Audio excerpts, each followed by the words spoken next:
കർത്താവിൻ്റെ വലിയ നാമം മഹത്വപ്പെടുമാറാകട്ടെ.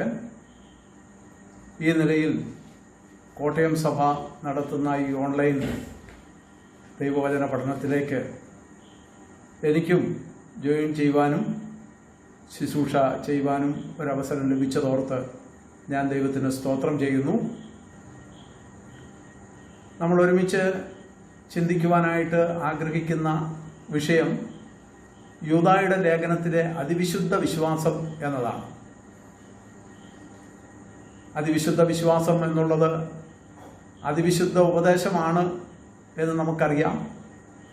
ഈ നാളുകളിൽ ഉപദേശം വേണ്ടത്ര വിലമതിക്കാതെ പോകുന്ന ഒരു കാലഘട്ടമല്ലേ എന്ന് നാം സംശയിക്കേണ്ടിയിരിക്കുന്നു. അതുകൊണ്ട് ഉപദേശപരമായിരിക്കുന്ന ചില കാര്യങ്ങൾ വിചിന്തനം ചെയ്യുവാൻ ലഭിച്ച സന്ദർഭം ഞാൻ വളരെ സന്തോഷത്തോടുകൂടെ ഉപയോഗിക്കുകയാണ്. യൂദ ഉപദേശപരമായ കാര്യങ്ങൾ എടുത്തെഴുതുവാനായിട്ട് താൻ ആഗ്രഹിക്കുകയും അങ്ങനെ എഴുതുകയും ചെയ്തു. ആ നിലയിൽ യൂദ നമുക്ക് തന്നിരിക്കുന്ന ആ മാർഗദർശനമാണ് നമുക്ക് ഇന്നും അനുഭവിക്കുവാൻ, നാം ഇന്നും പഠിക്കുവാൻ, മനസ്സിലാക്കുവാൻ, പ്രായോഗികമാക്കുവാനൊക്കെ ഇടയായിത്തീരുന്നത്. അതോർത്ത് ഞാൻ ദൈവത്തെ സ്തുതിക്കുന്നു. ഇതിൻ്റെ എഴുത്തുകാരൻ യൂദ ആണ്. പല യൂദാമാരെ കുറിച്ച് നാം ദൈവവചനത്തിൽ വായിക്കുന്നുണ്ട്, നമുക്കറിയാം. അതിൽ കർത്താവിൻ്റെ സഹോദരനും യാക്കോബിൻ്റെ സഹോദരനുമായ യൂദ ആണ് ഈ ലേഖനം എഴുതിയത് എന്നുള്ളത് നമുക്ക് മനസ്സിലാക്കുവാനായിട്ട് കഴിയുന്നുണ്ട്. ഇതിൻ്റെ 1-ാം വാക്യത്തിൽ തന്നെ യേശുക്രിസ്തുവിൻ്റെ ദാസനും യാക്കോബിൻ്റെ സഹോദരനുമായ യൂദ എന്ന് സ്വയം പരിചയപ്പെടുത്തിയാണ് ഈ ലേഖനം ആരംഭിക്കുന്നത്. യാക്കോബിനെ കുറിച്ച് നമുക്കറിയാം. ഗലാത്യ ലേഖനത്തിൽ അപ്പോസ്തലനായ പൗലോസ് പറയുന്നുണ്ട്, ഞാൻ അവിടെ ചെന്നപ്പോൾ കർത്താവിൻ്റെ സഹോദരനായ യാക്കോബിനെ അല്ലാതെ മറ്റ് അപ്പോസ്തലന്മാരെ ആരെയും കാണുവാൻ കഴിഞ്ഞില്ല. അപ്പോൾ യാക്കോബ് കർത്താവിൻ്റെ സഹോദരനായിരുന്നു എന്നുള്ളത് വളരെ വ്യക്തമായി പറഞ്ഞിട്ടുണ്ട്. മർക്കോസ് സുവിശേഷം 6-ാം അധ്യായത്തിൻ്റെ 3-ാം വാക്യത്തിൽ യൂദായും യാക്കോബും യേശു കർത്താവിൻ്റെ സഹോദരനായിരുന്നു, അഥവാ മറിയയുടെ മക്കളായിരുന്നു എന്ന് അവിടെ രേഖപ്പെടുത്തിയിരിക്കുന്നത് നമുക്ക് കാണുവാനായിട്ട് കഴിയുന്നുണ്ട്.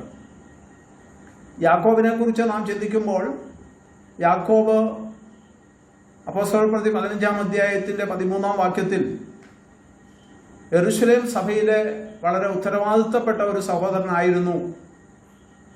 അവിടെ വലിയ പ്രധാനപ്പെട്ട ഒരു മീറ്റിംഗ് നമ്മുടെ അപ്പോസ്തലനായ പൗലോസും ബർന്നബാസും പത്രോസും എല്ലാവരും ഒരുമിച്ച്, മൂപ്പന്മാരും സാധാരണ വിശ്വാസികളും എല്ലാം ചേർന്ന് നടന്ന ഒരു മഹായോഗത്തിൽ അധ്യക്ഷത വഹിച്ചത് ഈ യാക്കോബായിരുന്നു എന്നാണ് നാം മനസ്സിലാക്കുന്നത്.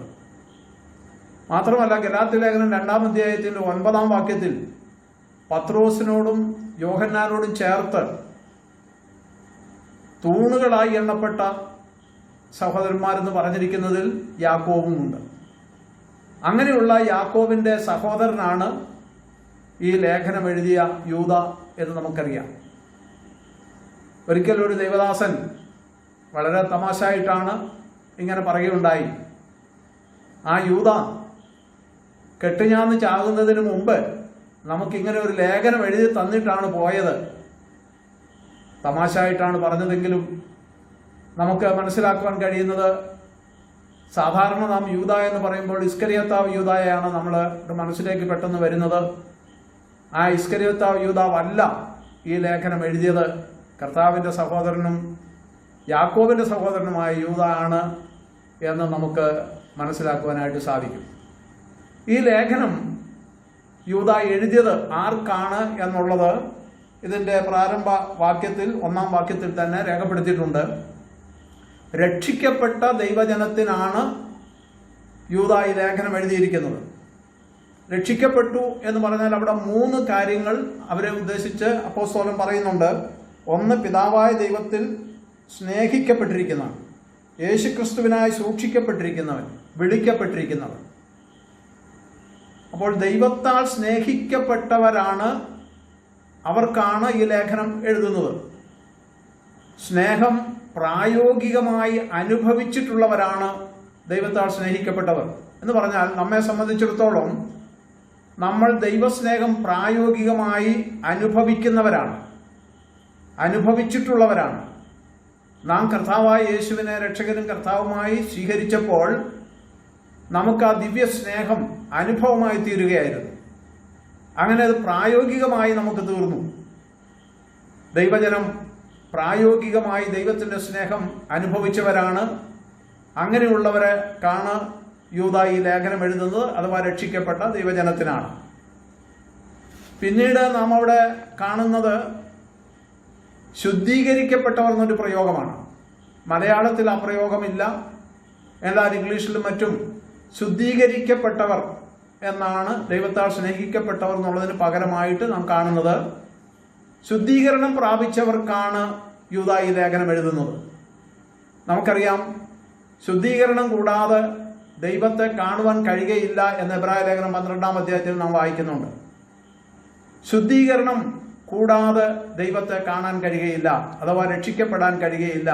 രക്ഷിക്കപ്പെട്ട ദൈവമക്കൾ ശുദ്ധീകരിക്കപ്പെട്ടവരാണ്, വിശുദ്ധന്മാരാണ്. അവരുടെ പേര് തന്നെ വിശുദ്ധന്മാരെന്നാണ്. അവരെ സംബോധന ചെയ്യുന്നത് വിശുദ്ധന്മാരെന്നാണ്. ആ വിശുദ്ധന്മാരായിരിക്കുന്ന ദൈവജനം, അവർക്കൊരു വലിയ ഉത്തരവാദിത്വമുണ്ട്. ആ വിശുദ്ധിയെ തികച്ചുകൊണ്ട് ജീവിക്കണം. ജഡത്തിലെയും ആത്മാവിലെയും സകല കന്മഷവും പോക്കി തന്നെത്താൻ വെടിപ്പാക്കി വിശുദ്ധിയെ തികച്ചുകൊണ്ട് ജീവിക്കുന്നവരാണ്. ഒരിക്കൽ വിശുദ്ധീകരണം പ്രാപിച്ചാൽ പോരാ. ഒരിക്കൽ അവന്റെ പുത്രനായ യേശുവിന്റെ രക്തം നമ്മുടെ പാപങ്ങൾ സകല പാപവും പോക്കി ശുദ്ധീകരിക്കുന്നു. അങ്ങനെ രക്താംബരം പോലെ കടിഞ്ഞുവപ്പായിരുന്ന പാപത്തെ ഹിമം പോലെ വെളുപ്പിച്ച് നമുക്ക് ശുദ്ധീകരണം നൽകി എന്നുള്ളത് യാഥാർത്ഥ്യമായ കാര്യമാണ്. എന്നാൽ അതുകൊണ്ട് പോരാ, അനുദിന ജീവിതത്തിൽ വിശുദ്ധി പാലിക്കുവാനായിട്ട് സാധിക്കണം. അങ്ങനെ വിശുദ്ധീകരിക്കപ്പെട്ടവർക്കാണ് യൂദാ ഈ ലേഖനം എഴുതുന്നത് എന്ന് നമുക്ക് കാണാം. പിന്നീട് വിളിക്കപ്പെട്ടവരാണ്. ദൈവത്താൽ വിളിക്കപ്പെട്ട ആളുകൾക്കാണ് ഈ ലേഖനം അദ്ദേഹം എഴുതുന്നത്. വിളിക്കപ്പെടുക എന്ന് പറഞ്ഞാൽ, കർത്താവ് വലിയവനായ ദൈവം തൻ്റെ അരികിലേക്കാണ് വിളിച്ചിരിക്കുന്നത്. എബ്രായ ലേഖനം 4-ാം അധ്യായത്തിലും 10-ാം അധ്യായത്തിലും നാം ആ കാര്യം വായിക്കുന്നുണ്ട്. എബ്രായ ലേഖനം 4-ാം അധ്യായത്തിന്റെ 16-ാം വാക്യത്തിൽ കൃപാസനത്തിന്റെ അടുക്കലേക്ക് അടുത്തു വരിക, തത്സമയത്ത് കൃപ പ്രാപിക്കേണ്ടതിന് എന്ന് നാം കാണുന്നു. നമ്മെ വിളിക്കുകയാണ്, അങ്ങോട്ട് അടുത്തു വരിക. എവിടേക്കാണ് അടുത്തു വരേണ്ടത്? കൃപാസനത്തിങ്കിലേക്ക്, ദൈവത്തിന്റെ സന്നിധിയിലേക്ക്, ദൈവത്തിന്റെ സാന്നിധ്യത്തിലേക്ക് നാം അടുത്തു വരണം. അത് അടുത്തു വരണമെന്ന് പ്രത്യേകമായി വിളിക്കുവാൻ കാരണം നമുക്കറിയാം. പഴയ നിയമകാലത്ത് നാം പുറപ്പാട് പുസ്തകം 19-ാം അധ്യായം വായിക്കുമ്പോൾ ഇങ്ങോട്ട് അടുത്തു വരരുത് എന്നുള്ള ആ വലിയ ശബ്ദമാണ് ജനത്തിന് കേൾക്കുവാൻ കഴിഞ്ഞത്. എന്നാൽ അതിൽ നിന്ന് വ്യത്യസ്തമായി ഇങ്ങോട്ട് അടുത്തു വരിക എന്നുള്ള ശബ്ദം കേൾക്കുവാനായിട്ട് നമുക്ക് കഴിഞ്ഞു. നാം കർത്താവായ യേശുക്രിസ്തു മുഖാന്തരം പിതാവായ ദൈവത്തിന്റെ അടുക്കലേക്ക് നാം വന്നിരിക്കുന്നു. അതാണ് രക്ഷിക്കപ്പെടുക എന്ന് പറയുന്ന അനുഭവം. അങ്ങനെ നാം രക്ഷിക്കപ്പെട്ട നമ്മൾ അനുദിനം ആ കൃപാസനത്തിന്റെ അരികിലേക്ക് ചെന്ന് നമ്മുടെ ആവശ്യങ്ങൾ അറിയിക്കുവാനും നമ്മളുടെ കാര്യങ്ങളെല്ലാം പറയുവാനും കർത്താവിൽ നിന്ന് വലിയ കൃപകൾ പ്രാപിക്കുവാനും ഇടയായി തീരണം എന്നുള്ളത് വളരെ പ്രധാനമായിരിക്കുന്ന കാര്യമാണ്. മൂന്നാമത്തെ കാര്യം അവിടെ പറയുന്നത് കർത്താവിനായി സൂക്ഷിക്കപ്പെട്ടവർ, കർത്താവിന്റെ വരവിനായി കാത്തിരിക്കുന്നവർ എന്നുള്ളതാണ് പ്രധാനമായിരിക്കുന്ന വിഷയം. അപ്പോൾ യൂദാ ഈ ലേഖനം എഴുതുന്നത് കർത്താവിന്റെ വരവ് ഉണ്ടെന്ന് വിശ്വസിക്കുകയും ആ വരവ് അവരുടെ ജീവിതത്തിലെ വലിയ പ്രത്യാശയായി കാണുകയും ചെയ്യുന്ന ദൈവജനത്തിനാണ്. ഈ 3 യോഗ്യതകളും രക്ഷിക്കപ്പെട്ട ദൈവമക്കൾക്കുള്ളതാണ്. ചുരുക്കി പറഞ്ഞാൽ യൂദാ ഈ ലേഖനം, ആ ലേഖനത്തിലെ ഉപദേശപരമായ കാര്യങ്ങൾ എഴുതുന്നത് രക്ഷിക്കപ്പെട്ട ദൈവജനത്തിനാണ്. രക്ഷിക്കപ്പെടാത്ത ആളുകൾക്ക് ഉപദേശത്തിന്റെ ആവശ്യമില്ല. കുറെ ഉപദേശം ഞാൻ പാലിക്കുന്നുണ്ട്, ഞാൻ ഉപദേശപ്രകാരമാണ് ജീവിക്കുന്നത് എന്നൊരു വ്യക്തി പറഞ്ഞതുകൊണ്ട് അവൻ രക്ഷിക്കപ്പെടുകയില്ല. രക്ഷിക്കപ്പെട്ട ഒരു വ്യക്തിയുടെ ഉത്തരവാദിത്തമാണ് അവൻ ഉപദേശം കാത്തു സൂക്ഷിക്കണമെന്നുള്ളത്. നമുക്കറിയാം, 1 തീമോഥെയോസ് 4-ാം അധ്യായത്തിന്റെ 16-ാം വാക്യത്തിൽ നിന്നെ തന്നെയും ഉപദേശത്തെയും സൂക്ഷിച്ചുകൊള്ളുക എന്ന വലിയ കൽപ്പന നമുക്കവിടെ ലഭിക്കുന്നുണ്ട്. അതുകൊണ്ട് രക്ഷിക്കപ്പെട്ട ദൈവമക്കൾക്കുള്ളതാണ് ദൈവവചനത്തിലെ ഉപദേശങ്ങൾ. ആ ദൈവമക്കൾ ആ ഉപദേശം അനുസരിക്കേണ്ട ഉത്തരവാദിത്വം അവർക്കുണ്ട്. അതിനെ ലാഘവബുദ്ധിയോടുകൂടെ കാണുവാൻ പാടുള്ളതല്ല. യഥാർത്ഥമായി ആത്മാർത്ഥമായി ദൈവവചനത്തിലെ ഉപദേശങ്ങൾ മനസ്സിലാക്കി അനുസരിക്കുവാനായിട്ട് ദൈവജനം ഉത്തരവാദിത്തപ്പെട്ടവരാണ്. ഇവിടെ യൂദായുടെ ഒരു പ്രത്യേക അവസ്ഥ എന്നുള്ളത്, രക്ഷിക്കപ്പെടാത്ത ചിലർ സഭകളിൽ നുഴഞ്ഞു കയറി ദൈവത്തിൻ്റെ കൃപയെ ദുഷ്കാമവൃത്തിക്ക് കാരണമാക്കുന്നവരായി തീർന്നു. അവർ ദൈവത്തെ ഭയമില്ലാത്തവരാണ്. ദൈവം നൽകിയിരിക്കുന്ന ഉപദേശം അനുസരിക്കാത്തവരാണ്.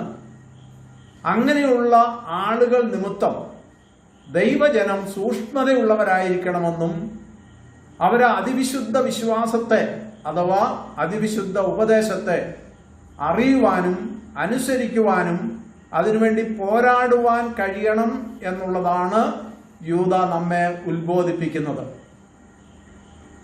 വളരെ ഉപദേശം അംഗീകരിക്കപ്പെടാത്ത കർത്താവായ യേശുക്രിസ്തുവിനെ കുറിച്ചുള്ള ഉപദേശം തന്നെ തെറ്റിച്ചു കളഞ്ഞിരിക്കുന്ന, അതിനെ നിരസിക്കുന്ന ഒരു കൂട്ടം ആളുകളെ കണ്ടുകൊണ്ടാണ് യൂദ പറയുന്നത്, നമ്മൾ ഈ അതിവിശുദ്ധ വിശ്വാസത്തിനു വേണ്ടി പോരാടണം. യൂദ പറയുന്ന മറ്റൊരു കാര്യം നാം ഈ ഭാഗത്ത് മനസ്സിലാക്കുവാനായിട്ട് കഴിയുന്നത്, ഞാൻ രക്ഷയെക്കുറിച്ച്, പൊതുവിലുള്ള രക്ഷയെക്കുറിച്ച് എഴുതണമെന്നാണ് ആഗ്രഹിച്ചത്. താനൊരു ലേഖനം എഴുതണമെന്നുള്ള പ്രേരണ യൂദായ്ക്കുണ്ടായി. അതിനുള്ള തുവലും മഷിയും ചർമ്മവും ഒക്കെ എടുത്തു വെച്ചു. അങ്ങനെ എടുത്തു വെച്ച് പൊതുവിലുള്ള രക്ഷയെക്കുറിച്ച് എഴുതുവാൻ ആണ് താൻ ആഗ്രഹിച്ചത്. കാരണം രക്ഷ എന്നുള്ളത് വളരെ പ്രാധാന്യമുള്ള വിഷയമാണ് എന്ന് നമുക്കറിയാം. യൂദായ്ക്കും അത് വളരെ അറിയാവുന്ന കാര്യമായിരുന്നു. എബ്രായ ലേഖനം 2-ാം അധ്യായത്തിന്റെ 4-ാം വാക്യത്തിൽ നാം വായിക്കുന്നത് ഇത്ര വലിയ രക്ഷ. അപ്പോൾ ഇത്ര വലിയ രക്ഷയാണ് നമുക്ക് ദൈവം തന്നിരിക്കുന്ന രക്ഷ. അത് അവഗണിച്ചാൽ ഒരു കാരണവശാലും രക്ഷ പ്രാപിക്കാൻ കഴിയാതെ വണ്ണം അപകടത്തിലായിത്തീരുന്നതാണ്. അത്ര പ്രാധാന്യമുള്ളതാണ് രക്ഷ. ആ രക്ഷയെക്കുറിച്ച് നാം ചിന്തിക്കുമ്പോൾ നമ്മുടെ വാഴ്ത്തപ്പെട്ട കർത്താവ് തന്നെയാണ് രക്ഷ എന്ന് ലൂക്കോസ് സുവിശേഷം 2-ാം അധ്യായത്തിന്റെ 30-31 വാക്യങ്ങളിൽ കാണുന്നുണ്ട്. ശിമിയോൻ എന്ന് പറയുന്ന ആ വയോധികൻ ദൈവത്തിന്റെ ആത്മാവിനാൽ കർത്താവിന്റെ ക്രിസ്തുവിനെ കണ്ടിട്ട് ഈ ലോകം വിട്ടു പോകുകയുള്ളൂ എന്നുള്ള ആ വാഗ്ദത്തം അവന് ലഭിച്ചു. അവൻ കാത്തിരിക്കുകയായിരുന്നു. നമ്മുടെ കർത്താവിനെ വളരെ ശിശുവായിരുന്ന സമയത്ത് 8-ാം നാളിൽ ദേവാലയത്തിലെ ശുശ്രൂഷകൾക്കായി മാതാപിതാക്കൾ ദേവാലയത്തിലേക്ക് കൊണ്ടുപോയപ്പോൾ അവനെ കയ്യിലേന്തി ശിമയോൻ പറയുകയാണ്, ഇപ്പോൾ നാഥ നീ അടിയനെ സന്തോഷത്തോടെ വിട്ടയക്കുന്നു. ജാതികൾക്ക് മുമ്പിൽ നീ വച്ചിരിക്കുന്ന പ്രകാശവും ഇസ്രായേലിന്റെ രക്ഷയുമായവനെ എൻ്റെ കണ്ണ് കണ്ടുവല്ലോ. അപ്പോൾ നമ്മുടെ കർത്താവാണ് രക്ഷ. ആ കർത്താവ് ഈ ലോകത്തിലേക്ക് വന്നതുകൊണ്ടാണ് നമുക്ക് രക്ഷയായി തീർന്നത്. അത് എത്ര പ്രാധാന്യമുള്ള വിഷയമാണ്. ദൈവത്തിന് നമ്മെ രക്ഷിക്കുവാൻ മറ്റൊരു മാർഗവും ഉപയോഗിക്കാൻ കഴിഞ്ഞില്ല. തൻ്റെ പുത്രനെ ആണ് നമുക്ക് രക്ഷയ്ക്ക് വേണ്ടി താൻ വേർതിരിച്ചത്. ആ രക്ഷയ്ക്ക് വേണ്ടി നമ്മുടെ കർത്താവിൻ്റെ വിലയാണ് നൽകിയത്. അവൻ്റെ ജീവനാണ് നൽകിയത്. അവൻ്റെ രക്തമാണ് നൽകിയത്. അവൻ്റെ കഷ്ടാനുഭവങ്ങളിലൂടെ, അവൻ തകർച്ചയിലൂടെയാണ് വലിയവനായ ദൈവം നമ്മെ രക്ഷിച്ചത്. എത്ര വലിയ രക്ഷയാണ്! ഈ രക്ഷ എല്ലാ മനുഷ്യരും പ്രാപിക്കണമെന്നാണ് ദൈവം ആഗ്രഹിക്കുന്നത്. പത്രോസ് അപ്പോസ്തലൻ പറയുന്നത് 2 പത്രോസ് 3-ന്റെ 9-ാം വാക്യത്തിൽ, ആരും നശിച്ചു പോകാതെ എല്ലാവരും നിത്യജീവൻ പ്രാപിക്കണമെന്നാണ് ദൈവം ആഗ്രഹിക്കുന്നത്. അതുകൊണ്ട് ആരും നശിച്ചു പോകരുത്. ഗന്ധകം കത്തുന്ന തീപ്പൊയ്കയാണ് ചെന്ന് വീഴുന്നതാണ് നാശമെന്ന് പറയുന്നത്. അതുകൊണ്ട് ദൈവത്തിന്റെ ആത്മാവ് സകല മനുഷ്യരെയും വിളിക്കുകയാണ്. യെശയ്യാ പ്രവചനം 45-ാം അധ്യായത്തിന്റെ 22-ാം വാക്യത്തിൽ, യെശയ്യാവ് 45-ന്റെ 22-ൽ, സകല ഭൂസീമവാസികളുമായുള്ളവരെ നിങ്ങൾ എങ്കലേക്ക് തിരിഞ്ഞ് രക്ഷ പ്രാപിക്കുവിൻ. അപ്പോൾ സകല ഭൂസീമവാസികളും, ഭൂമിയുടെ അതിരുകളുണ്ട് എന്നൊന്നും നമുക്ക് ശാസ്ത്രീയമായിട്ട് മനസ്സിലാക്കുവാനായിട്ട് കഴിയുന്നില്ല. അല്ലെങ്കിൽ അങ്ങനെയില്ല. ഗോളാകൃതിയിലാണല്ലോ ഭൂമി. എന്നാൽ ആ ഭൂമിയിലുള്ള മുഴുവൻ ആളുകളും ഒരാൾ പോലും ശേഷിക്കാതെ രക്ഷ പ്രാപിക്കണമെന്നുള്ളതാണ് ദൈവത്തിന്റെ താല്പര്യം. അതിന് സകല മനുഷ്യനെയും താൻ വിളിച്ചുകൊണ്ടിരിക്കുകയാണ്. നിങ്ങൾ എങ്കിലേക്ക് തിരിഞ്ഞ് രക്ഷപ്പെടുവിൻ. ഇത്ര പ്രാധാന്യമുള്ള രക്ഷയെക്കുറിച്ച് ആണ് യൂദ എഴുതുവാനായിട്ട് ആഗ്രഹിച്ചത്. പക്ഷേ ദൈവാത്മാവ് അത് സമ്മതിച്ചില്ല. ദൈവാത്മാവ് യൂദായോട് പറഞ്ഞു, നീ അതല്ല എഴുതേണ്ടത്. പിന്നെന്താണ് എഴുതേണ്ടത്? 3-ാം വാക്യത്തിലും 20-ാം വാക്യത്തിലും യൂദ തന്നെ അത് വെളിപ്പെടുത്തുന്നുണ്ട്. ഒരിക്കലായിട്ട് നമ്മെ ഭരമേൽപ്പിച്ചിരിക്കുന്ന വിശ്വാസം. 20-ാം വാക്യത്തിൽ നമ്മെ ഏൽപ്പിച്ചിരിക്കുന്ന അതിവിശുദ്ധ വിശ്വാസം. ഈ വിശ്വാസത്തിനു വേണ്ടി ദൈവജനം പോരാടണമെന്ന്, ദൈവജനത്തെ പ്രബോധിപ്പിച്ചെഴുതണം എന്ന് ദൈവാത്മാവ് യൂദായോട് പറയുകയാണ്. അങ്ങനെ രക്ഷയെക്കുറിച്ച് എഴുതണമെന്ന് ആഗ്രഹിച്ച വ്യക്തി അത് മാറ്റിവെച്ചിട്ട് ഉപദേശത്തെക്കുറിച്ച് എഴുതുവാനായിട്ട് തീരുമാനിക്കുകയും എഴുതി നമ്മെ ഏൽപ്പിക്കുകയും ചെയ്തിരിക്കുന്നു. അതാണ് യൂദായുടെ ലേഖനം. ഒരിക്കലായി നമ്മെ ഭരമേൽപ്പിച്ചിരിക്കുന്ന വിശ്വാസം, അതിവിശുദ്ധ വിശ്വാസം. ആ വിശ്വാസം എന്നുള്ളത് അത് ഉപദേശമാണ് എന്ന് നമുക്കറിയാം. ഉപദേശത്തിന് വിശ്വാസം എന്ന് പറയുന്നതും ശരി തന്നെയാണ്. അതുകൊണ്ട് കേവലം നാം രക്ഷിക്കപ്പെടുവാനായിട്ട് കർത്താവിൽ വിശ്വസിച്ചു എന്നുള്ള ആ വിശ്വാസമല്ല, പ്രത്യുത ദൈവവചനത്തിലെ എല്ലാ കാര്യങ്ങളും നാം വിശ്വസിക്കുന്നു, അത് അംഗീകരിക്കുന്നു. അതാണ് ദൈവവചനത്തിന്റെ ഉപദേശം എന്നുള്ളത്. അതുകൊണ്ട് ഇവിടെ പറഞ്ഞിരിക്കുന്ന ഈ വിശ്വാസം അതിവിശുദ്ധ ഉപദേശമാണ്. ആ ഉപദേശത്തെക്കുറിച്ചാണ് യൂദ ഇവിടെ പറയുന്നത്. ആദ്യം തന്നെ ഒരു കാര്യം അദ്ദേഹം പറഞ്ഞിട്ടുണ്ട്.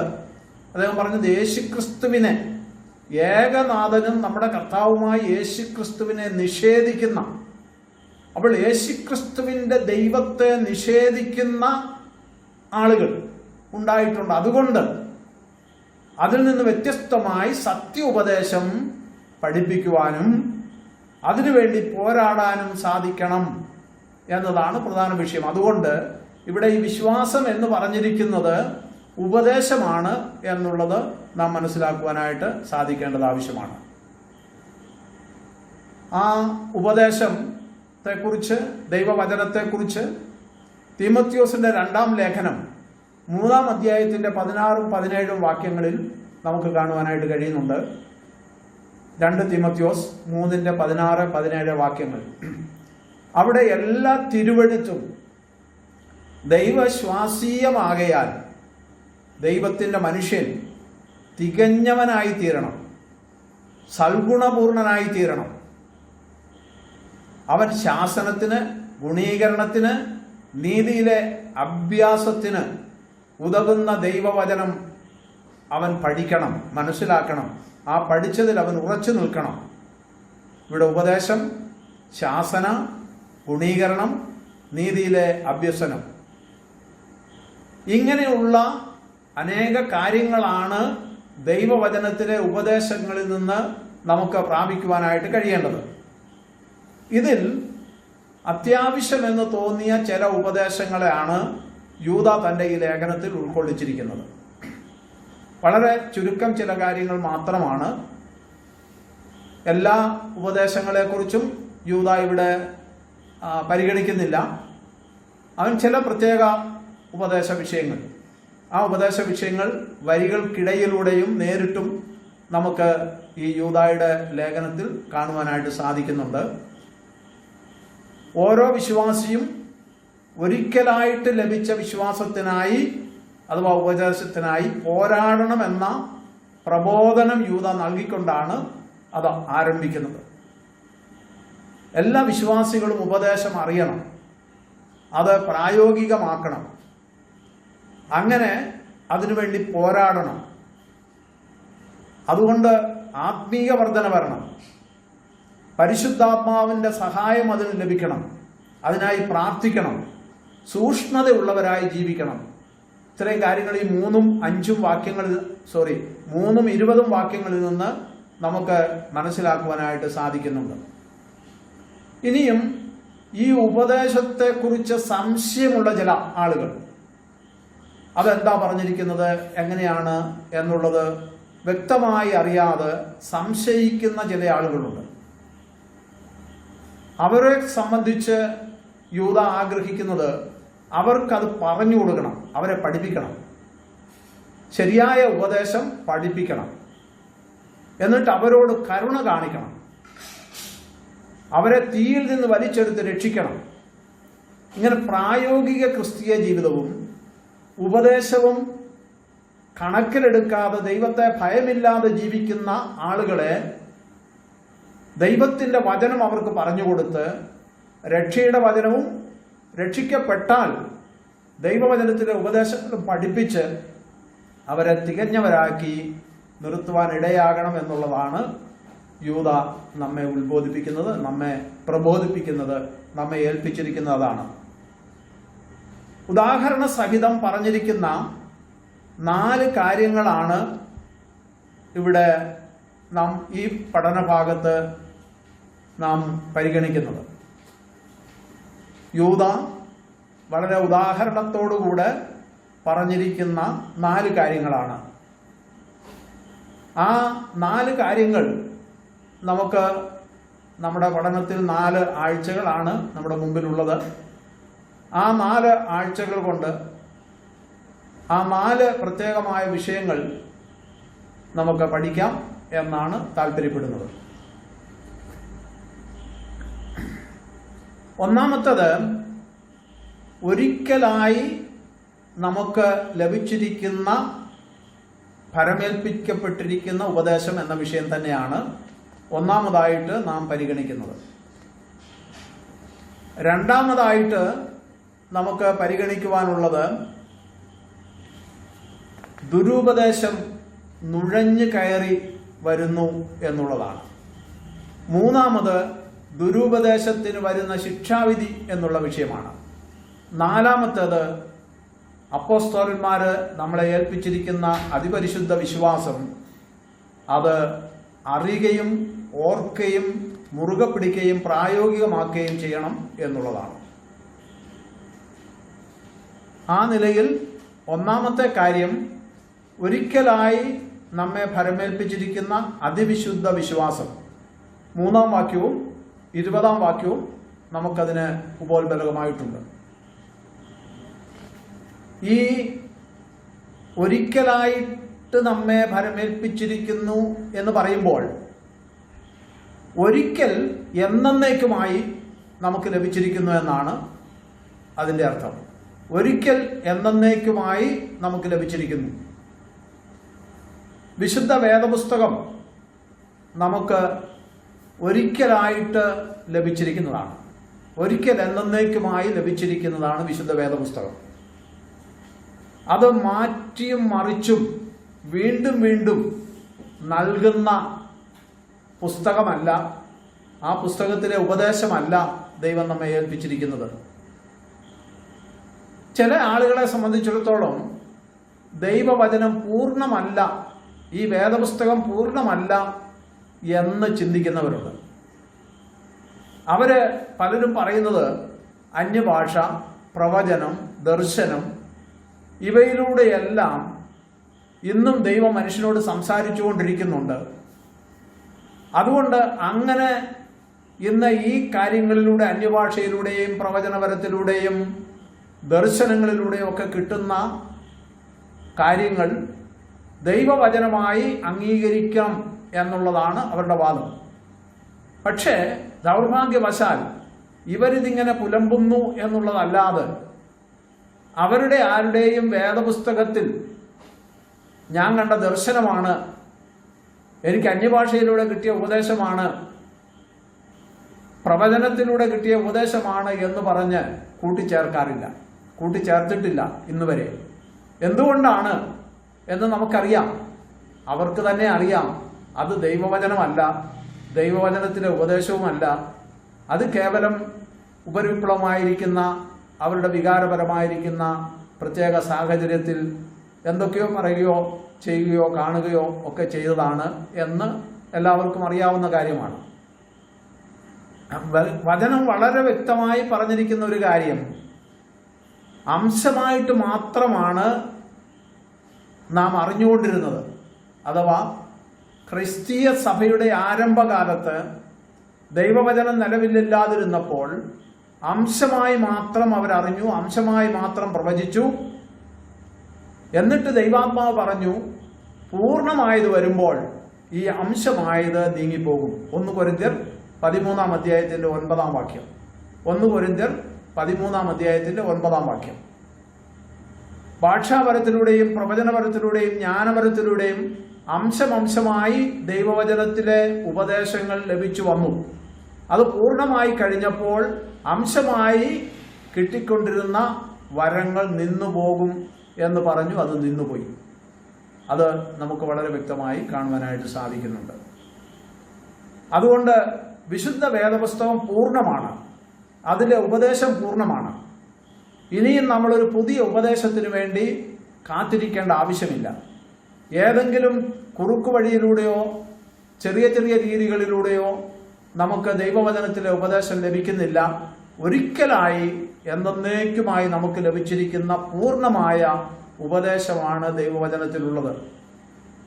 ആ പൂർണ്ണമായ ദൈവവചനത്തോടു കൂടെ 1 കൊരിന്ത്യർ 13 അധ്യായത്തിൽ നാം വായിക്കുന്നത് വിശ്വാസം, പ്രത്യാശ, സ്നേഹം ഇവ നിലനിൽക്കും.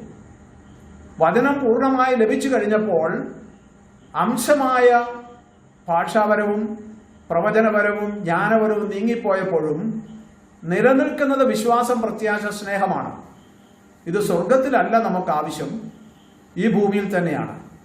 കർത്താവ് വരുന്നത് വരെ ഇതൊക്കെ തുടരുമെന്നും കർത്താവ് വന്നു കഴിയുമ്പോൾ നാം അറിയേണ്ടതുപോലെ അറിയുമെന്നും അതുവരെ വചനത്തെക്കുറിച്ചല്ല ഇവിടെ പറഞ്ഞിരിക്കുന്നതെന്നും പറയുമ്പോൾ, കർത്താവ് വന്നു കഴിയുമ്പോൾ അംശമായത് നീങ്ങിപ്പോവുകയും നിലനിൽക്കുന്ന വിശ്വാസം, പ്രത്യാശ, സ്നേഹം ഇത് സ്വർഗത്തിൽ നമുക്ക് ആവശ്യമുള്ളതല്ല, ഇവിടെ ആവശ്യമുള്ളതാണ്.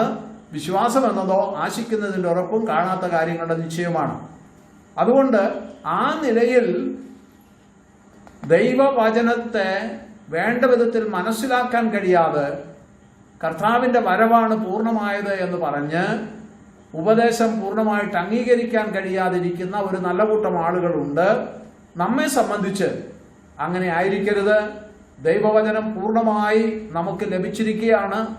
ആ വചനം പൂർണ്ണമായി മനസ്സിലാക്കുവാൻ, അറിയുവാൻ, പഠിക്കുവാൻ, പഠിപ്പിക്കുവാൻ, അത് നമ്മുടെ പ്രായോഗിക ജീവിതത്തിൽ നമ്മൾ നിവർത്തിക്കുവാൻ, അത് പ്രാവർത്തികമാക്കുവാൻ ഇടയാകേണ്ടത് വളരെ ആവശ്യമാണ് എന്ന ഓർമ്മയോടുകൂടിയാണ് നാം മുന്നോട്ട് പോകേണ്ടത്. ദൈവവചനം പഠിക്കേണ്ടത്, ഉപദേശത്തെക്കുറിച്ച് നാം പഠിക്കേണ്ടത്. അങ്ങനെ അതിനോടുകൂടെ ഒന്നും കൂട്ടുകയോ കുറയ്ക്കുകയോ ചെയ്യാതെ പൂർണ്ണമായ ദൈവവചനം നാം പഠിച്ച് നമുക്ക് മുന്നോട്ട് പോകണം.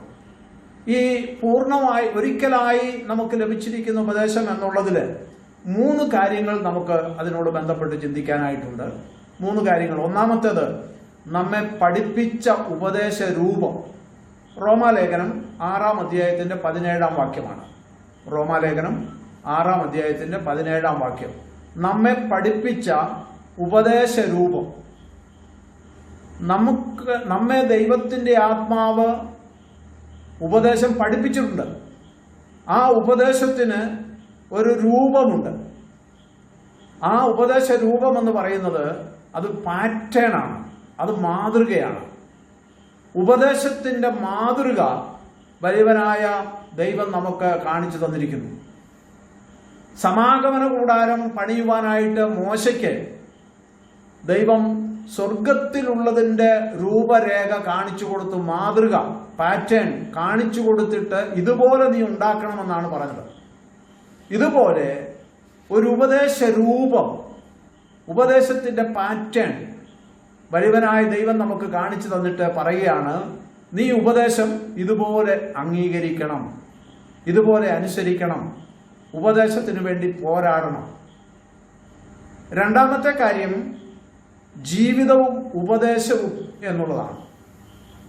1 തീമോഥെയോസ് 4 അധ്യായത്തിന്റെ 16 വാക്യം നാം ഉദ്ധരിച്ചിരുന്നു.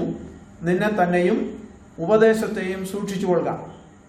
അപ്പോൾ നമ്മുടെ ജീവിതവും ഉപദേശവും ഒരുപോലെ മുന്നോട്ട് കൊണ്ടുപോകുവാനായിട്ട് സാധിക്കണം.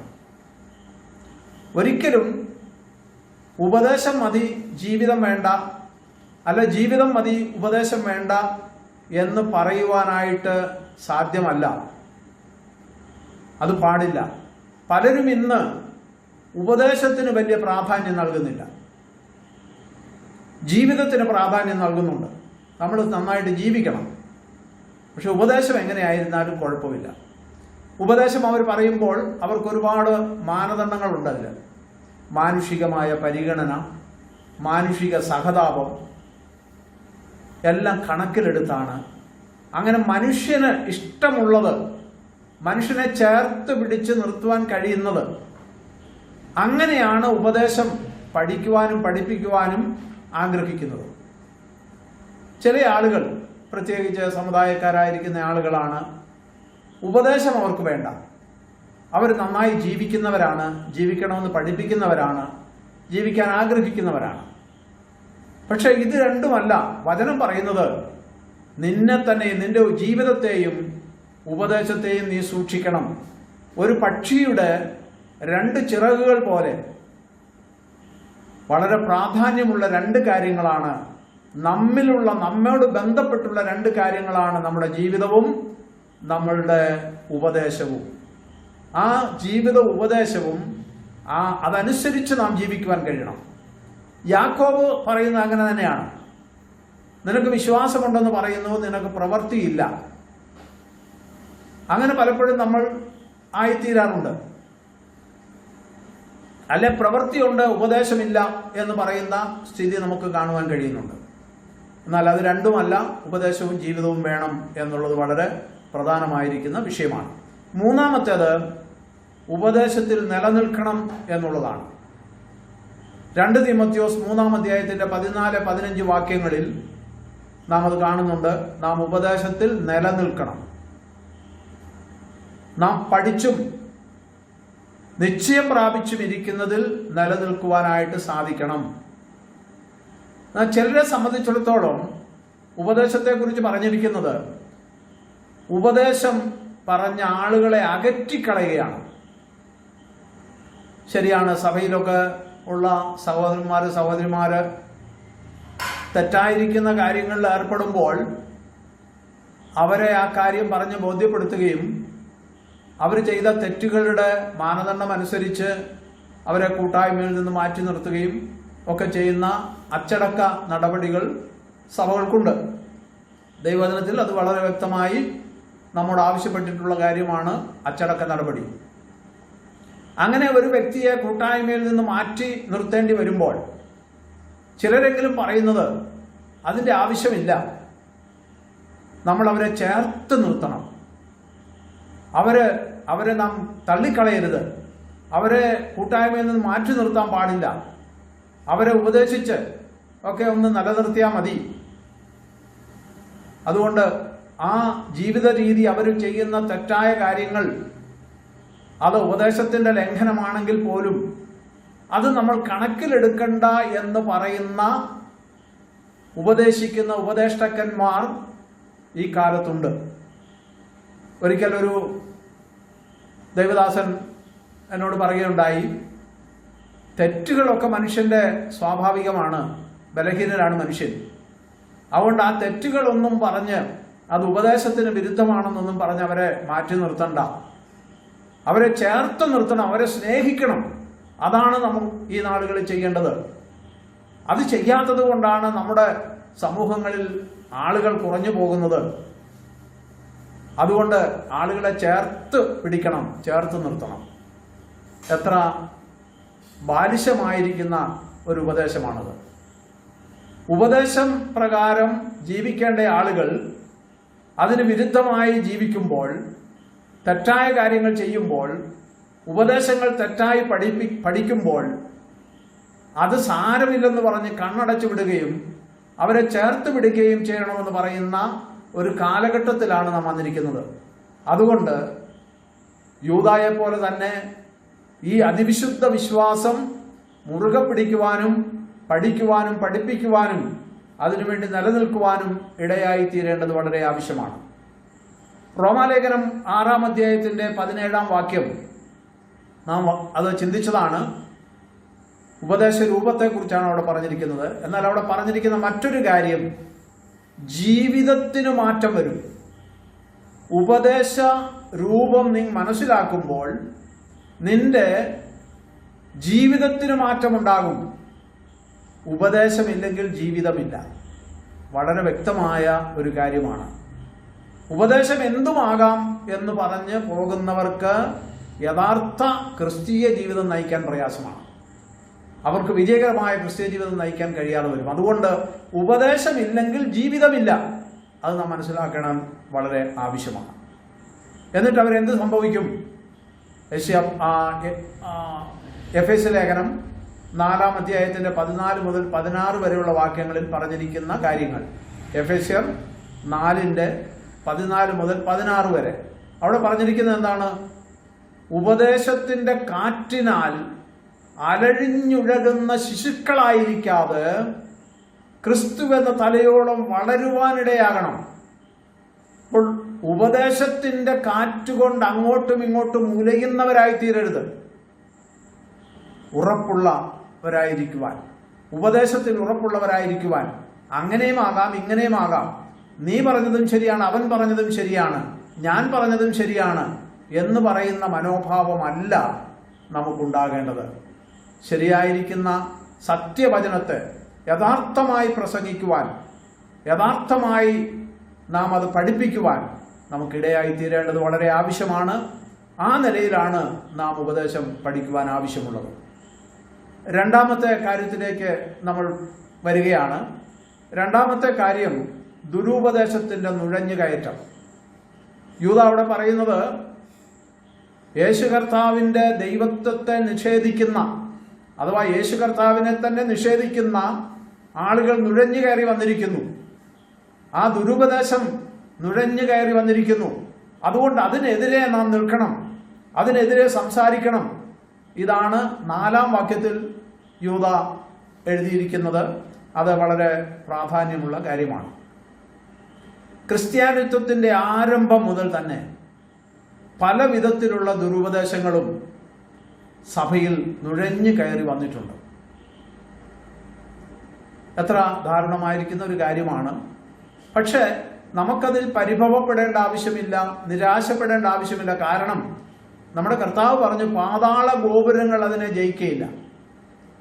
ദൈവസഭയെ ജയിക്കുവാൻ, അതിനെ പരാജയപ്പെടുത്തി കീഴ്പ്പെടുത്തുവാൻ ഒരു പാതാള ഗോപുരത്തിനും സാധ്യമല്ല. ഏത് ദുരുപദേശം വന്നാലും, എത്ര വലിയ പ്രശ്നങ്ങൾ വന്നാലും, എത്ര പേർ രക്തസാക്ഷികളായി തീരേണ്ടി വന്നാലും, എത്ര ഉപദ്രവങ്ങളേൽക്കേണ്ടി വന്നാലും, ദൈവസഭ ഈ ലോകത്തിൽ അജയ്യമായി തന്നെ തുടരുകയാണ്. ഇന്ന് വരെയും അത് തുടർന്നുകൊണ്ടിരിക്കുകയാണ്.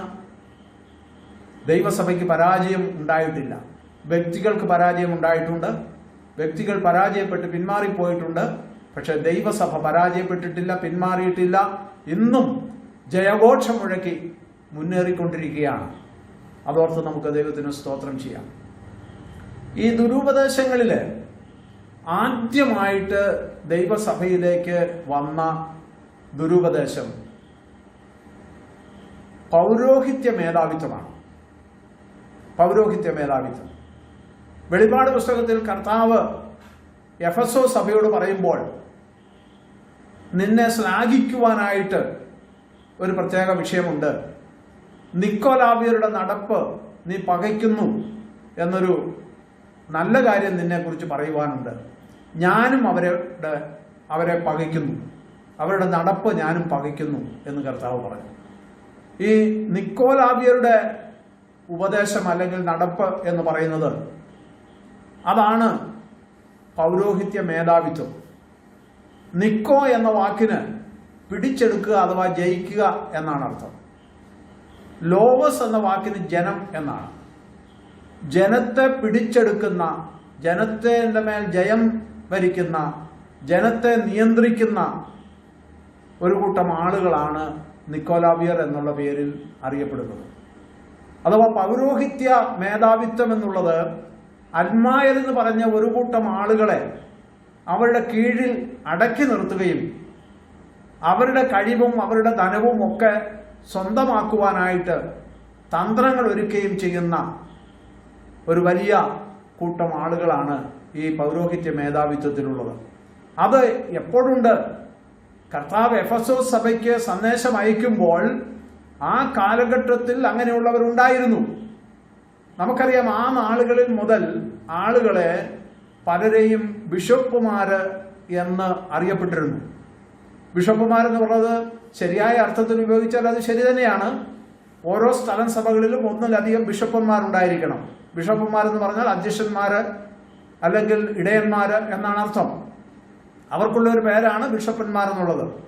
എന്നാൽ നേരെ മറിച്ച് അനേക സഭകളുടെ മേൽ ഒരു വ്യക്തി ഭരണം നടത്തുന്നതിനെയാണ് ബിഷപ്പ് എന്നുള്ള സ്ഥാനം കൊണ്ട് ഉദ്ദേശിക്കുന്നത്. അങ്ങനെ പൗരോഹിത്യ മേധാവിത്വം വന്ന് ജനത്തെ പിടിച്ചെടുക്കുന്ന, ജനത്തിന്റെ മേൽ അധികാരം നടത്തുന്ന ഒരു കൂട്ടം ആളുകൾ ഉണ്ടായി എന്നുള്ളതാണ് പൗരോഹിത്യ മേധാവിത്വത്തിലൂടെ സംഭവിച്ചത്. ഇന്നും അത് തുടർന്നു വരികയാണ്. ഒരു നല്ല കൂട്ടം ആളുകൾ ആ നിലയിൽ ഈ പൗരോഹിത്യ മേധാവിത്വത്തിന് കീഴിൽ ഞെളിപിരി കൊള്ളുകയാണ്. അവർക്ക് വിടുതൽ പ്രാപിക്കാൻ കഴിയാതെ വണ്ണം ക്രിസ്തുവിലുള്ള സ്വാതന്ത്ര്യം അവർക്ക് ലഭിച്ചിട്ടില്ല. അവരെ അന്ധതമസിൽ ഇട്ടിരിക്കുകയാണ്. അവരുടെ കണ്ണ് കുരുടാക്കി ഈ ലോകത്തിൻ്റെ ദൈവവും ഈ ലോകത്തിലെ മഹാന്മാർ അവരെ ശാരീരികമായും അവരുടെ ആവശ്യത്തിനു വേണ്ടി ഉപയോഗിച്ചു കൊണ്ടിരിക്കുകയാണ്. അവർ ദാരുണമായി പരാജയപ്പെട്ടിരിക്കുന്നു എന്ന് നമുക്ക് കാണുവാൻ കഴിയും. നമ്മെ സംബന്ധിച്ചിടത്തോളം ദൈവത്തിന് സ്തോത്രം ചെയ്യാനുള്ള ആ പരിജ്ഞാനം നമുക്ക് ലഭിച്ചിരിക്കുന്നു. നാം സഹോദരന്മാരാണ്. സാഹോദര്യത്വത്തിൽ നാം തുല്യരാണ്. കൃപാവരങ്ങളിൽ വ്യത്യാസമുണ്ട്, ശുശ്രൂഷകളിൽ വ്യത്യാസമുണ്ട്, അതെല്ലാം നമ്മുടെ അനുഭവങ്ങളിൽ വ്യത്യാസമുണ്ട്. പക്ഷേ സാഹോദര്യത്വത്തിൽ നാം തുല്യരാണ്. അതുകൊണ്ടാണ് നാം പരസ്പരം സഹോദരന്മാർ എന്ന സംബോധന ചെയ്യുന്നത്. അതുകൊണ്ടാണ് നമ്മൾ സഹോദരന്മാർ എന്നുള്ള അർത്ഥം വരുന്ന ബ്രദറൻ എന്ന പേര് തന്നെ നമുക്ക് ലഭിച്ചിരിക്കുന്നതും നാം അങ്ങനെ വിളിക്കപ്പെടുന്നതും. അതുകൊണ്ട് പൗരോഹിത്യ മേധാവിത്വം ഇല്ലാതെ എല്ലാവരും പുരോഹിതന്മാരാണെന്നും എല്ലാവരും സാഹോദര്യത്വത്തിൽ തുല്യരാണെന്നും ആ വലിയ കാഴ്ചപ്പാട് ദൈവവചനത്തിൽ രേഖപ്പെടുത്തിയിരിക്കുന്ന സത്യ ഉപദേശം നമുക്ക് മനസ്സിലാക്കുവാൻ കഴിഞ്ഞു. അത് നാം അനുഭവിക്കുന്നു. അതോർത്ത് നമുക്ക് ദൈവത്തിന് സ്തോത്രം ചെയ്യാം. അത് മാത്രമല്ല, നമ്മുടെ വാഴ്ത്തപ്പെട്ട കർത്താവ് പോലും നമ്മെ സഹോദരന്മാരെന്ന് വിളിക്കുവാൻ ലജ്ജിച്ചില്ല എന്നാണ് എബ്രായ ലേഖനത്തിൽ നാം വായിക്കുന്നത്. ദൈവത്തിന് സ്തോത്രം. അതുകൊണ്ട് നമുക്ക് ആ അനുഗ്രഹിക്കപ്പെട്ട ഉപദേശം നമുക്ക് മനസ്സിലാക്കുവാനായിട്ട് സാധിച്ചു. കർത്താവ് ആ നിലയിൽ നമ്മെ നടത്തുന്നു. അതോർത്ത് ദൈവത്തിന് സ്തോത്രം ചെയ്യാം. ആരെങ്കിലും ഓരോ സ്ഥലം സഭകളിലും അവിടുത്തെ മേൽക്കോയ്മ ഭാവിക്കുന്നെങ്കിൽ, അവരെ അടക്കി ഭരിക്കുവാനായിട്ട് ആഗ്രഹമുള്ളവരുണ്ടെങ്കിൽ, അങ്ങനെയുള്ള പലരുണ്ട്. അനേകരും അവിടുത്തെ ഒന്നാം സ്ഥാനമാണ് ആഗ്രഹിക്കുന്നത്, ജനത്തെ ഭരിക്കുവാനായിട്ടാണ് ആഗ്രഹിക്കുന്നത്. അങ്ങനെയുള്ളൊരു സമ്പ്രദായം, അങ്ങനെ ഒരു സിസ്റ്റം ദൈവസഭയ്ക്കില്ല എന്നുള്ളത് മനസ്സിലാക്കി നാം മുന്നോട്ട് പോകണം. അതാണ് ഉപദേശങ്ങൾ പഠിക്കുമ്പോൾ നമുക്ക് മനസ്സിലാക്കുവാനായിട്ട് കഴിയുന്നത്. പിന്നീട് നാം കാണുമ്പോൾ കുസ്തന്തീനോസിന്റെ കാലം മുതൽ ഒരുപാട് തെറ്റായ ഉപദേശങ്ങൾ, ദുരുപദേശങ്ങൾ ദൈവസഭയിലേക്ക് കടന്നു വരുവാനായിട്ട് ഇടയായി തീർന്നിട്ടുണ്ട്. കുസ്തന്തീനോസ് എന്തെല്ലാം കാര്യങ്ങളാണ് ചെയ്തത് എന്നുള്ളത് നമുക്കറിയാം. നാം അതിലേക്ക് വിശദമായിട്ട് പോകുവാനായിട്ട് ഞാൻ താല്പര്യപ്പെടുന്നില്ല. വളരെ പ്രധാനമുള്ള ഒരു വിഷയം നാം ചിന്തിച്ചു വന്നതാണ് യേശുക്രിസ്തുവിൻ്റെ ദൈവത്വത്തെ നിഷേധിച്ച ഒരു സംഭവം ഈ കുസ്തന്തീനോസിന്റെ കാലത്ത് തന്നെ ഉണ്ടായി. അതായത് AD 4-ാം നൂറ്റാണ്ടിൽ അതിൻ്റെ ആരംഭകാലത്ത് അറിയൂസ് എന്ന് പറയുന്ന ഒരു വ്യക്തി യേശുക്രിസ്തുവിൻ്റെ ദൈവത്വത്തെ നിഷേധിച്ചുകൊണ്ട് എഴുന്നേൽക്കുവാനിടയായി. യേശുക്രിസ്തു ഒരു സൃഷ്ടിയാണ് എന്നാണ് അവർ പഠിപ്പിച്ചത്. ആ ദൈവനിന്ദ, ആ ദുരുപദേശം അത് കെട്ടടങ്ങാതെ സാത്താന്യ ശക്തിയാൽ ഇന്നും അത് ലോകത്തിൻ്റെ എല്ലാ ഭാഗങ്ങളിലും പടർന്ന് പന്തലിച്ച് കിടക്കുകയാണ്. അനേക ആളുകൾ യേശുക്രിസ്തുവിൻ്റെ ദൈവത്വത്തെ നിഷേധിക്കുന്നവരായിട്ട് നമുക്ക് കാണുവാനായിട്ട് സാധിക്കുന്നുണ്ട്. അങ്ങനെ യേശുക്രിസ്തുവിന്റെ ദൈവത്വത്തെ നിഷേധിക്കുന്ന അങ്ങനെയുള്ള ആളുകൾ അവര് ദൈവത്തെ ഭോഷ്ക്ക് ആരോപിക്കുകയാണ്. ദുഷ്കാമവൃത്തിക്ക് അവര് ദൈവിക കാര്യങ്ങൾ മറയാക്കുകയാണ്. ദൈവവചനത്തെ അവര് ലഘൂകരിച്ചുകൊണ്ട്, അതിനെ മറച്ചു വെച്ചുകൊണ്ട് സാധാരണ ജനത്തെ യേശുക്രിസ്തുവിന്റെ ദൈവത്വത്തെ നിഷേധിക്കുന്നതായിട്ട് നമുക്ക് കാണുവാനായിട്ട് സാധിക്കുന്നു. ഇന്നും അത് ആ നിലയിൽ തുടരുകയാണ്. അതുകൊണ്ട് ആ വിഷയം നാം വളരെ വ്യക്തമായിട്ട് വ്യക്തിപരമായും സാമൂഹ്യമായും സഭയായും നാം പഠിക്കേണ്ടത് ആവശ്യമാണ്. യേശുക്രിസ്തുവിന്റെ ദൈവത്വം എന്നുള്ള വിഷയം നാം പഠിക്കുവാനായിട്ട് നമുക്ക് സാധിക്കേണ്ടത് വളരെ ആവശ്യമാണ്. അത് നമ്മുടെ ഈ ക്ലാസ്സുകളിൽ ആ വിഷയത്തിലേക്ക് പോകുവാനായിട്ട് നമുക്കതിനുള്ള സമയം ഇല്ല. പക്ഷെ നമുക്ക് ഒരു സംശയവുമില്ല, വേദപുസ്തകത്തിൽ എത്രയോ വാക്യങ്ങൾ യേശുക്രിസ്തു ദൈവമാണ് എന്ന് പറഞ്ഞിരിക്കുന്ന വാക്യങ്ങളുണ്ട്. നേരിട്ട് പറഞ്ഞിരിക്കുന്ന വാക്യങ്ങൾ. അവൻ സൃഷ്ടാവായ ദൈവമാണ്, അവൻ ആരാധിക്കപ്പെടുന്ന ദൈവമാണ്, അവൻ മഹാദൈവമാണ്, വീരനാം ദൈവമാണ്, അവൻ സത്യദൈവമാണ്, സർവത്തിനും മീതെ ദൈവമാണ്, സർവശക്തിയുള്ള ദൈവമാണ്. ഇങ്ങനെ എത്രയെല്ലാം പ്രയോഗങ്ങളാണ് നമ്മുടെ കർത്താവിൻ്റെ മേപ്പിനെ കുറിച്ച് ദൈവവചനത്തിൽ രേഖപ്പെടുത്തിയിരിക്കുന്നത്. അതുകൊണ്ട് നമുക്കത് സംശയിക്കേണ്ട യാതൊരു ആവശ്യവുമില്ല. നാം പറഞ്ഞത് ആദിമ നാളുകളിൽ തന്നെ യേശുക്രിസ്തുവിന്റെ ദൈവത്വത്തെയും തൃത്വത്തെയും നിഷേധിക്കുന്ന ആളുകൾ നിലവിൽ വന്നു, ദുരുപദേശം ഉണ്ടായി. അതുകൊണ്ട് ആ കാലത്തും ഇക്കാലത്തും ഇങ്ങനെയുള്ള ദുരുപദേശങ്ങളുണ്ട് എന്ന് മനസ്സിലാക്കി ആ ദുരുപദേശങ്ങളെ നാം ഒഴിഞ്ഞ് ജീവിക്കുവാനായിട്ട് ആവശ്യമുണ്ട്. വേർപാട് ഉപദേശത്തിന്റെ തലതൊട്ടപ്പൻ എന്ന അപരനാമത്തിന് പാത്രീഭൂതനായ ഒരു വ്യക്തിയാണ് ജോൺ നെൽസൺ ഡാർബി. മറഞ്ഞു കിടന്ന വേർപാട് ഉപദേശം വ്യക്തമായി വെളിച്ചത്ത് കൊണ്ടുവരുവാൻ കാരണമായി തീർന്ന ഒരു ദൈവദാസനാണ് ജയൻ ഡാർബി. അദ്ദേഹം 1800 ജനിച്ച് 1882 മരിച്ചത്. 82 വർഷം അദ്ദേഹം ഇവിടെ ജീവിച്ചിരുന്നു. അദ്ദേഹം ധാരാളം പുസ്തകങ്ങൾ എഴുതി, ധാരാളം സ്ഥലങ്ങളിൽ സഞ്ചരിച്ചു. ആയിരക്കണക്കിന് സ്ഥലം സഭകൾ തന്റെ പ്രവർത്തന മുഖാന്തരം രൂപം കൊണ്ടു. അങ്ങനെ വേർപാട് ഉപദേശം സ്ഥാപിച്ച ഒരു ദൈവദാസനാണ് ഡാർബി. ഡാർബിയുടെ സമകാലികനും അദ്ദേഹത്തിന്റെ സഹപ്രവർത്തകനുമായ ഒരു സഹോദരൻ ഉണ്ടായിരുന്നു. ബെഞ്ചമിൻ വിൽസ് ന്യൂട്ടൻ എന്നാണ് അദ്ദേഹത്തിന്റെ പേര്. Benjamin Wills Newton. ഇദ്ദേഹം 1807 ജനിച്ചു, 1899 മരിച്ചു. ഈ ന്യൂട്ടൻ ഒരുപാട് ദുരുപദേശങ്ങൾ, ഈ പുതിയ വേർപാട് ഉപദേശത്തിൽ അതിനുവേണ്ടി ഇറങ്ങിത്തിരിച്ച, ആ നിലയിൽ ജീവിച്ചു വന്ന ദൈവജനത്തിൻ്റെ ഇടയിൽ, ആ വേർപെട്ട സമൂഹത്തിൽ ഒരുപാട് ദുരുപദേശങ്ങൾ അദ്ദേഹം കൊണ്ടുവരുവാൻ ഇടയായിത്തീർന്നു. അത് ഇന്ന് നമുക്കിനിയും മുന്നോട്ട് പോകാനായിട്ട് സമയമില്ല. നമ്മുടെ സമയം ഇവിടെ അവസാനിക്കുകയാണല്ലോ. അതിൽ 2 വിഷയങ്ങൾ നമ്മൾ ചിന്തിക്കുവാനായിട്ട് ആഗ്രഹിക്കുന്നുണ്ട്. ഒന്ന് പറഞ്ഞ് ഞാനിവിടെ അവസാനിപ്പിക്കാം. നമ്മുടെ വാഴ്ത്തപ്പെട്ട കർത്താവ് ആദാമിന്റെ തലയിൻ കീഴിലാണ് ജനിച്ചതെന്നും അതുകൊണ്ട് ആദാമ്യ സ്വഭാവം അവനിലേക്ക് പകർന്നിട്ടുണ്ടെന്നും ആദാമ്യ പാപത്തിന്റെ അവകാശിയായിട്ട് നമ്മുടെ കർത്താവ് തീർന്നിട്ടുണ്ടെന്നും ഉള്ള ഒരു തെറ്റായ പഠിപ്പിക്കൽ. എന്ന് പറഞ്ഞാൽ യേശുക്രിസ്തുവിന് പാപം ചെയ്യാൻ കഴിയുമായിരുന്നു, പക്ഷേ ചെയ്തിട്ടില്ല. അതൊരു അവരുടെ ഔദാര്യമാണ്. ചെയ്യാൻ കഴിയുമായിരുന്നു, പക്ഷേ ചെയ്തിട്ടില്ല. അങ്ങനെ ഒരു പഠിപ്പിക്കൽ കൊണ്ടുവന്നു. ഇന്നും അതിൻ്റെ വക്താക്കളായിട്ട് പലരും ഉണ്ട്. എനിക്കത് തുറന്നു പറയുന്നതിൽ പ്രയാസമൊന്നുമില്ല. ഒരു കാലത്ത് നമ്മുടെ ഇടയിൽ വളരെ നല്ല രീതിയിൽ ജീവിച്ചു വന്ന, പ്രവർത്തിച്ചു വന്ന നല്ല ഒരു ദൈവദാസനായിരുന്നു സാക് പുന്നൻ എന്ന് പറയുന്ന അദ്ദേഹം. ആ സാക് പുന്നൻ ഇന്ന് പഠിപ്പിക്കുന്ന ഒരു വിഷയം, യേശുക്രിസ്തുവിന് പാപം ചെയ്യാൻ കഴിയുമായിരുന്നു, പക്ഷെ അദ്ദേഹം പാപം ചെയ്തില്ല എന്നുള്ളതാണ്. അങ്ങനെയുള്ള അനേകരുണ്ട്. പക്ഷേ വചനത്തിൽ നിന്ന് എത്രയോ വ്യത്യസ്തമായി, എത്രയോ തെറ്റായ ഒരു കാര്യമാണ് അത് എന്ന് നമുക്ക് കാണുവാനായിട്ട് കഴിയും. നമ്മുടെ കർത്താവിന് പാപം ചെയ്യുവാൻ കഴിയുമായിരുന്നില്ല. കഴിയുമായിരുന്നെങ്കിൽ അവൻ ദൈവമാകുമായിരുന്നില്ല. ദൈവത്തിന് പാപം ചെയ്യുവാൻ കഴിയുകയില്ല. അതുകൊണ്ട് നമ്മുടെ കർത്താവ് പാപരഹിതനാണ്. അവൻ പാപം അറിയാത്തവനാണ്. അവനിൽ പാപമില്ല. അവൻ നമുക്ക് വേണ്ടി പാപമാക്കപ്പെട്ടവനാണ്. നമ്മുടെ വാഴ്ത്തപ്പെട്ട കർത്താവ് പവിത്രൻ, നിർദോഷൻ, നിഷ്കളങ്കൻ, പാപികളോട് വേർപെട്ടവൻ, സ്വർഗത്തെക്കാൾ ഉന്നതനായി തീർന്ന നമ്മുടെ കർത്താവ്, നമ്മുടെ ഏറ്റവും ഉന്നതനായ, ശ്രേഷ്ഠനായ, പരിപാവനായ നമ്മുടെ കർത്താവ്, അവനിൽ പാപമില്ല. അവൻ പാപം ചെയ്യാൻ കഴിയുകയില്ല.